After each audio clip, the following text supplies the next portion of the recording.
You're getting ready to go on your trip to Japan. You watched all the Japan travel vlogs, caught up with all your anime. You're ready to take photos of some cherry blossoms. You excited?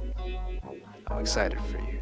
Whether your trip is tonight, tomorrow, next week, maybe even next year, here's some of the things that I learned about Japan while I was out there.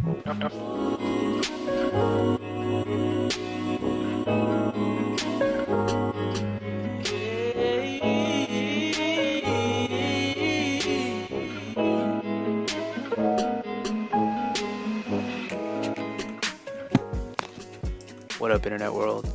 Thanks for being here. Just for some context, it's been about 3 months since I've come back from Japan. And during the small bits of free time I had while I was out there, I jotted down a few things on my notes that I learned that I thought might be useful to write about or share in a video in the future, like this one. This isn't a travel guide or a tips and tricks video. There's plenty of those videos already out there and are a lot better. They do an amazing job. Thank you, Paolo from Tokyo. Instead, this is kind of a quick summary of my learning lessons, takeaways that I learned and found interesting through my experience visiting. Hopefully gives you like a new lens when you go or plan on coming back. I have my notes down right here, and I'm just gonna try and read off of them as best as I can. So the first one is the stillness and quiet. Yep, I learned about that. One of the first things I learned, and I hope you get to experience as well, is the stillness and the quiet. And no, this isn't just staying in your Airbnb, closing the doors, shutting the windows, and listening to the wind. Nope, not that.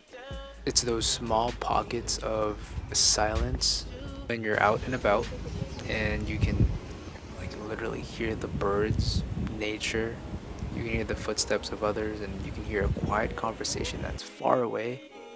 Sounds so close.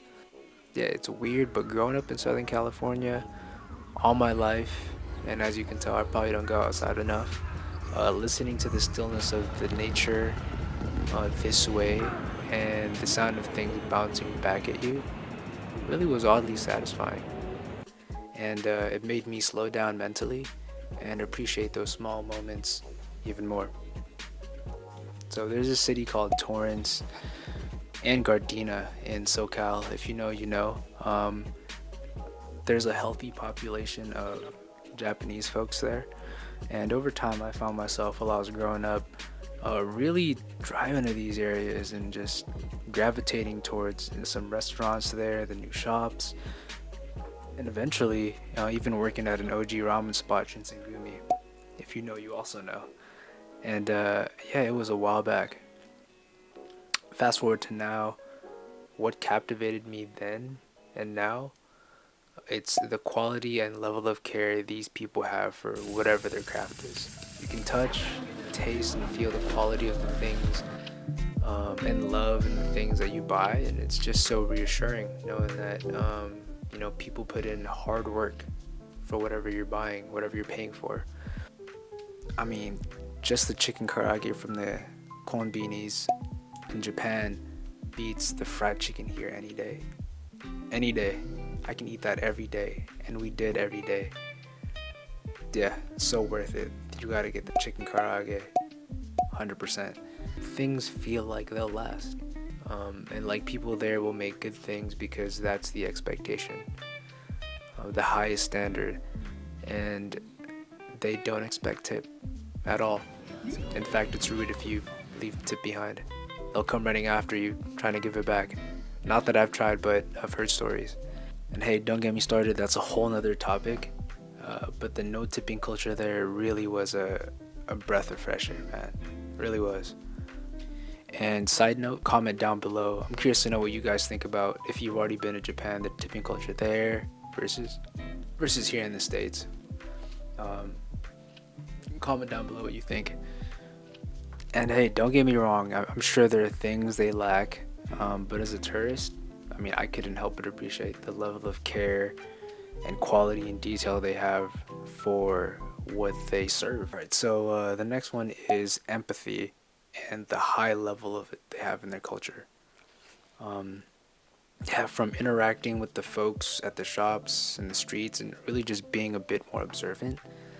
And whether it's some of the things you might have already heard, not being loud, obviously don't be rude, don't be stinky, wear a mask if you're sick for the sake of others, and all of these things they have with the thought of other people in mind. It might be crippling in some cases, and it might be their superpower. This brings me over to the communication part.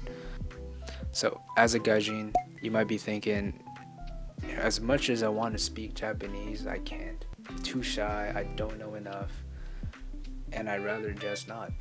But, with what you do know, and I know you've been practicing Japanese and looking up Japanese phrases, I know you have, or you know a couple, you know a few, speak that thing, man.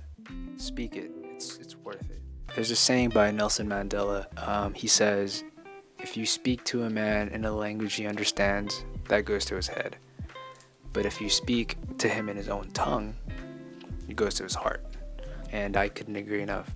I know just as much Japanese as probably a Japanese 4-year-old baby. Is that still a baby? But I can say speaking in Japanese has made the experience so much more fun and made for memorable conversations. And shout outs to the folks at Moegi. It's a okonomiyaki spot in Osaka. It's in the cut in this alley. It's kind of dark, dingy, very unassuming, but man, their okonomiyaki there is a must try. You gotta go there. Good Okinawa. Good experience. I'd go if I were you. I'll link their shop in the description below. And shout outs to both of the Yujis from Osaka and Harajuku. Both store owners and both happen to have the same name. They kept the lights on for me, so if you guys are watching this, thank you. I was able to get some of the souvenirs last minute. Really appreciate it. And I'd like to think a part of that was, me being kind, polite, and speaking in their language. They really appreciated that. So now obviously it might be easier to speak English, but give it your best. If you know a little, try.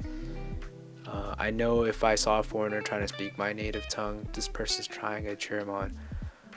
And I mean, it's how you build relationships, which was the case for me, for sure. Actually, I'm curious, down below, you can leave in the comments if you had any memorable experiences, trying to speak Japanese. I'm sure there are probably funny moments. Now, when you speak Japanese and they know you speak English, they'll try and speak English back to you. And that's because they see you as a foreigner. But keep speaking Japanese until you can't anymore, and I promise you, as long as you aren't doing it in a demeaning or condescending way, they will appreciate it. So at the end of the day, I learned a lot, and as different as we think we are, or our cultures are, we're all the same. We're just in different parts of the world. So, yep, hopefully some of these things that I learned are useful to you. Thanks for sticking around. And